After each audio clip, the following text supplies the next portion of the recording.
Hello everyone students, ये video बहुत बहुत बहुत इम्पोर्टेंट होने वाली है। ये वीडियो मैं आप सभी स्टूडेंट्स के लिए बना रही हूँ जो बहुत ही ज़्यादा अभी टेंशन में है, री एग्ज़ाम, इम्प्रूवमेंट एग्ज़ाम। और साथ ही साथ में ये वीडियो बाकी सभी बच्चों के लिए इम्पोर्टेंट है। भले ही मेरी आवाज़, ये आवाज़ जो है वो महाराष्ट्र बोर्ड और बड़े यूट्यूबर्स तक ना पहुंच सके, लेकिन आप इसको पहुंचा सकते हो। तो बच्चों, जितना ज़्यादा हो सके ज़्यादा से ज़्यादा इस वीडियो को शेयर करो, क्योंकि बच्चों मैं वीडियो आपके लिए सिर्फ बना रही हूँ, आपके सपोर्ट में बना रही हूँ। बच्चों, मुझे पता है बहुत सारे बच्चे इस वक्त री एग्जाम और इम्प्रूवमेंट एग्जाम की टेंशन में बहुत ज्यादा परेशान हैं, और बच्चे इतना टेंशन में हैं, मुझे हर वक्त मैसेज करते रहते हैं, मुझे कमेंट करते रहते हैं, दीदी हमें टेंशन आ रहा है, हम क्या पढ़े समझ में नहीं आ रहा, नीट का एग्जाम है, फिर इम्प्रूवमेंट एग्जाम, री एग्जाम, उसके साथ ही हम क्या करें, कुछ भी समझ में नहीं आ रहा। तो बच्चों, ये वीडियो सभी बच्चों की आवाज यहाँ पे पहुंच सके, महाराष्ट्र बोर्ड तक, बड़े बड़े क्रिएटर यूट्यूबर्स तक पहुंच सके, इसीलिए मैं यहाँ पे आज आपके साथ स्टैंड हूँ।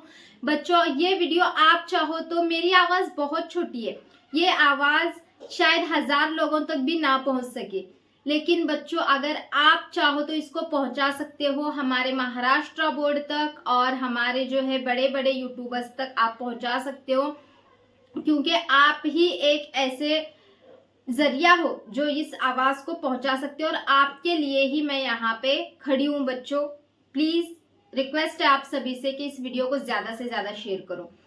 बच्चों देखो, मुझे पता है कि अभी री एग्जाम और इम्प्रूवमेंट एग्जाम में टाइम बहुत कम है। सिर्फ अभी देखो, आज हमारे पास आज 27 है डेट, अभी 15 दिन आपके पास बच्चे हैं, और उसके साथ साथ बच्चों का नीट का एग्जाम भी है। तो मैं सभी बड़े यूट्यूबर्स और महाराष्ट्र बोर्ड से रिक्वेस्ट करना चाह रही हूँ। तो देखो, यहाँ पे अभी हम पहले जो सिचुएशन थोड़ा अलग थी, बच्चे ये इम्प्रूवमेंट एग्जाम दे रहे हैं, किस चीज के लिए दे रहे हैं, ताकि उनका क्राइटेरिया पूरा हो सके।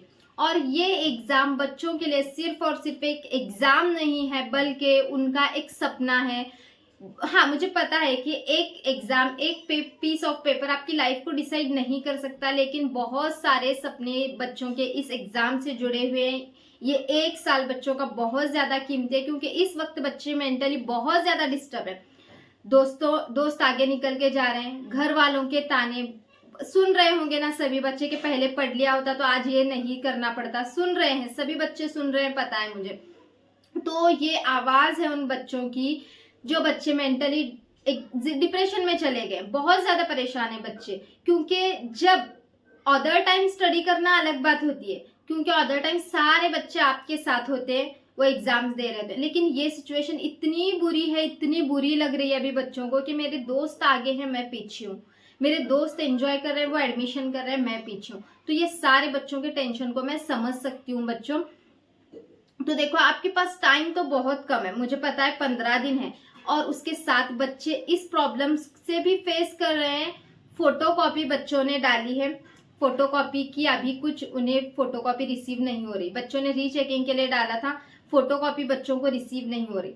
बच्चे प्रैक्टिकल्स को लेके परेशान है। मुझे बार बार बच्चे पूछते हैं कि मैम क्या हमें प्रैक्टिकल एग्जाम का जो है वापस से देना पड़ेगा, या हमारे मार्क्स कैरी फॉरवर्ड होंगे। बच्चे हैं सिर्फ और सिर्फ 15 दिन, लेकिन इसकी इंफॉर्मेशन, इसके इंस्ट्रक्शंस ना बच्चों को कोई कॉलेज वाले दे रहे हैं, ना बोर्ड की तरफ से कुछ आया हुआ है, और ना ही कोई बड़े क्रिएटर्स, बड़े यूट्यूबर्स इस पे वीडियो बना रहे हैं। इस वक्त ये बच्चे अकेले हैं, और इतना डिप्रेशन में है कि ये बच्चे किसी को बोल भी नहीं सकते कि सिलेबस टफ है, हमसे नहीं होगा। क्योंकि ऐसा अगर बोलेंगे तो उनको ताने ही सुनने को मिलेंगे। उनको लोग बोलेंगे कि तुम्हारे साथ के बाकी के भी थे ना, वो पास हो गए हैं, उनके तो इम्प्रूवमेंट, उनके तो एग्जाम अच्छे चले गए, वो 50+ कर रहे, तुम्हारे क्यों नहीं।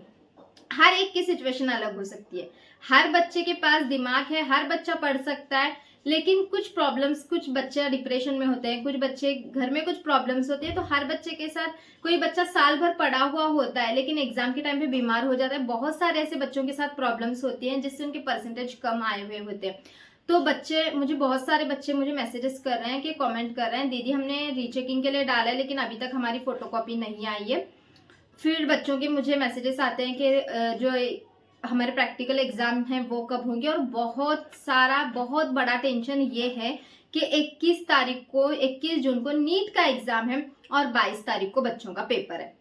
तो ऐसे में वो बच्चा नीट की पढ़ाई करे या फिर अब इन चीज़ों की पढ़ाई करें। बच्चे मुझे मैसेज कर रहे हैं कि दीदी हमारे नीट के मार्क्स, हमारे जो सीटी के मार्क्स हैं वो हम देख रहे हैं तो हमारे अच्छे परसेंटेज आने के चांसेस हैं, हमारे जेई के चांसेस अच्छे हैं, उसमें परसेंटेज अच्छे आने लगे, लेकिन हमारा बोर्ड का क्राइटेरिया क्लियर नहीं हो रहा और बच्चे अभी रीचेकिंग के लिए भी डाले हैं तो उनके फोटोकॉपी रिसीव नहीं हो रहे। तो मैं महाराष्ट्र बोर्ड से और सारे बड़े यूट्यूबर्स से रिक्वेस्ट करना चाहती हूँ कि प्लीज़ इन बच्चों के लिए कुछ सोल्यूशन लाएं। बच्चे बोल रहे हैं मुझे कि हमने कॉलेज में पूछा, क्योंकि ये सारे जो होता है ना, ये सारा सिस्टम ये स्कूल वालों, ये कॉलेज वालों को थोड़ा पता होता है, मतलब कि वो कनेक्ट होते हैं ना ऊपर। मैं इतनी बड़ी क्रिएटर नहीं हूँ, मैं इतनी बड़ी नहीं हूँ कि मैं डायरेक्ट बोर्ड से कांटेक्ट में रह सकूं, लेकिन कॉलेजेस होते हैं कि बोर्ड का कोई एक उनके कांटेक्ट में होते हैं ना, वो उनसे कुछ भी बच्चों के लिए हेल्प वगैरह लगती है तो वो पूछते हैं।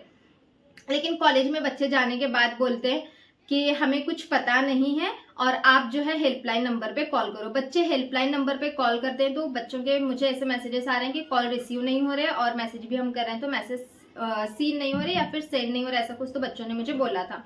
तो ये सारे प्रॉब्लम्स बच्चे फेस कर रहे हैं और इस सारी सिचुएशन में बच्चों के साथ कोई भी नहीं है, ना कोई बड़े यूट्यूबर्स इस पे वीडियो बना रहे हैं, ना कॉलेज वाले इनको सही इन्फॉर्मेशन दे रहे हैं, ना बोर्ड की तरफ से कुछ अपडेट आया हुआ है। तो बच्चे इतना टेंशन में हैं। तो हमारे महाराष्ट्र बोर्ड की, हमारे सारे बड़े क्रिएटर्स की, बड़े यूट्यूबर्स की और कॉलेजेस की जिम्मेदारी बनती है कि बच्चों को सपोर्ट करें, क्योंकि ये वही बच्चे हैं जिनको आप पहले पढ़ा रहे थे। ये वही बच्चे, ये कोई बच्चे ऐसे नहीं कि न्यू बच्चे आए हैं, ये बच्चे वही हैं जो आपकी बैच में थे, आपसे पढ़ चुके हैं। अभी प्लीज इनके लिए स्टैंड हो जाओ। ये बच्चे इतना मेंटली डिप्रेस्ड हैं कि किसी को बोल भी नहीं सकते। ये बच्चे अंदर से पूरा टूटे हुए हैं, ये बच्चों को कोई समझने वाला नहीं है। तो मुझे बहुत बुरा लगता है, मैंने इन बच्चों को कभी देखा भी नहीं है। ठीक है, जो अभी मुझे बच्चे मैसेज करते हैं, कमेंट करते हैं, मैंने इन बच्चों को, भले आपने मुझे देखा है लेकिन मैंने आपको कभी देखा भी नहीं है। आपसे मेरी जो पहचान है वो अभी अभी जस्ट हुई है, मतलब कि हम जब यूट्यूब पे हम जुड़े हैं अभी से हुई है। मैं आपसे लाइव में वगैरह बातें करती हूँ, लेकिन सारे टीचर्स जो उनको कॉलेजेस में पढ़ा चुके हैं वो तो सारे टीचर्स इनके लिए स्टैंड ले सकते हैं, बोर्ड की तरफ से इंफॉर्मेशन लेके बच्चों तक ग्रुप्स में, कॉलेज के ग्रुप में पहुंचा सकते हैं, बड़े बड़े क्रिएटर्स यूट्यूबर्स पहुंचा सकते हैं। महाराष्ट्र बोर्ड अपने वेबसाइट पे इसकी इंफॉर्मेशन दे सकते हैं। अभी तक बच्चों को प्रैक्टिकल के बारे में कुछ भी इंफॉर्मेशन नहीं आई हुई है, ना ही बच्चों की फोटो, बहुत सारे बच्चे ऐसे हैं जिनकी फोटोकॉपी रिसीव नहीं हुई है बोर्ड की तरफ से। तो इस पे प्लीज सॉल्यूशन लाए। मैं सभी महाराष्ट्र बोर्ड और मैं महाराष्ट्र बोर्ड से और सारे बड़े यूट्यूबर से और सारे कॉलेजेस के टीचर से रिक्वेस्ट करती हूँ कि प्लीज प्लीज प्लीज इन सारी चीज़ों की इंफॉर्मेशन बच्चों तक पहुँचाएं और बच्चे जो भी इस स्ट्रेस से गुजर रहे हैं इनको थोड़ा सा रिलैक्सेशन मिले, इनको थोड़ा सा इनकी हेल्प करें। और 21 जून को नीट का पेपर है और 22 जून को बोर्ड का, महाराष्ट्र बोर्ड का पेपर है। तो ऐसे में बच्चा नीट की पढ़ाई करे या फिर बोर्ड की पढ़ाई करे, वो नीट के एग्जाम, भले उनका सेंटर भी दूर हो सकता है, जहां से उनका घर है वहां से उनका सेंटर भी दूर हो सकता है। तो बच्चा कब आएगा, कब जाएगा, फिर से इम्प्रूवमेंट एग्जाम में मार्क्स कम आए, फिर वो बच्चा मेंटली डिस्टर्ब होगा, फिर उसका 1 साल वेस्ट होगा। तो प्लीज मेरी रिक्वेस्ट है कि थोड़ा सा बड़े यूट्यूबर्स इनके लिए वीडियोस बनाएं। इनके लिए मैं अकेली, क्योंकि मैं अकेली इतना सब कुछ तो नहीं पढ़ा सकती ना, मैं कॉमर्स का, आर्ट्स का, साइंस का मैं अकेली तो नहीं पढ़ा सकती। मैं कोशिश कर रही हूँ बच्चों के लिए मैं नोट्स प्रोवाइड करूँ, मैं लेक्चर्स लूँ बच्चों के लिए। तो मैं, मेरे हाथ से जितना हो रहा है मैं कोशिश कर रही हूँ, लेकिन सारे बड़े यूट्यूबर्स जो है वो भी अब इन बच्चों के लिए थोड़ा सा स्टैंड लेके इनके लिए वीडियोस बनाए, जिससे बच्चा एटलीस्ट 50+ तो भी कर सके। और सभी कॉलेज के टीचर्स इन बच्चों तक इन्फॉर्मेशन पहुंचा। और प्लीज महाराष्ट्र बोर्ड से मेरी रिक्वेस्ट है कि इन बच्चों के लिए पेपर थोड़ा सा नॉर्मल वे में, मतलब कि थोड़ा सा इजी थोड़ा सा आए, ये मैं महाराष्ट्र बोर्ड से रिक्वेस्ट करती हूँ, क्योंकि ये बच्चे ऑलरेडी बहुत ज्यादा डिप्रेशन में। हाँ, अगर नीट का एग्जाम नहीं होता तो भी बच्चों पे उतना टेंशन नहीं होता। ये इंप्रूवमेंट एग्जाम वही बच्चे दे रहे हैं जिनको नीट का क्राइटेरिया क्लियर करना है या जेई का क्राइटेरिया क्लियर करना है। तो अभी वही बच्चे जो नीट भी देने वाले हैं, तो इन सारे बच्चों को जो है बहुत टेंशन है। तो प्लीज मेरी रिक्वेस्ट है कि पेपर थोड़ा सा इजी रहे और थोड़ा बच्चों की चेकिंग भी उतनी ज्यादा स्ट्रिक्ट, थोड़ा सा आप समझ सकते हो सारे टीचर्स। तो प्लीज बच्चों को थोड़ा सा यहाँ पे रिलैक्सेशन दे और बच्चों के साथ स्टैंड हो जाए, क्योंकि यहाँ पे बच्चे अकेले लड़ रहे हैं। तो प्लीज इनके साथ थोड़ा सा स्टैंड हो जाए। और सभी स्टूडेंट से मेरी ये रिक्वेस्ट है कि वीडियो को इतना शेयर करो, इतना शेयर करो, इतना शेयर करो कि आपके हर एक कॉलेज के टीचर, आपके हर एक टीचर तक, बड़े बड़े यूट्यूबर्स तक और महाराष्ट्र बोर्ड तक ये वीडियो पहुंच सके और आपके रिक्वेस्ट को एक्सेप्ट किया जा सके बच्चों। तो प्लीज़ प्लीज़ प्लीज़, मैं आपकी दीदी आपके लिए यहाँ पे खड़ी है, तो प्लीज़ इस वीडियो को ज़्यादा से ज़्यादा शेयर करो और अच्छे से पढ़ाई करो। मैं आपके साथ हूँ, कुछ भी हेल्प लगे आप मुझे पूछो, मैं हमेशा आपके साथ हूँ। ठीक है बच्चों, तो चलो फिर मिलते हैं नेक्स्ट वीडियो में। बाय बाय बच्चों।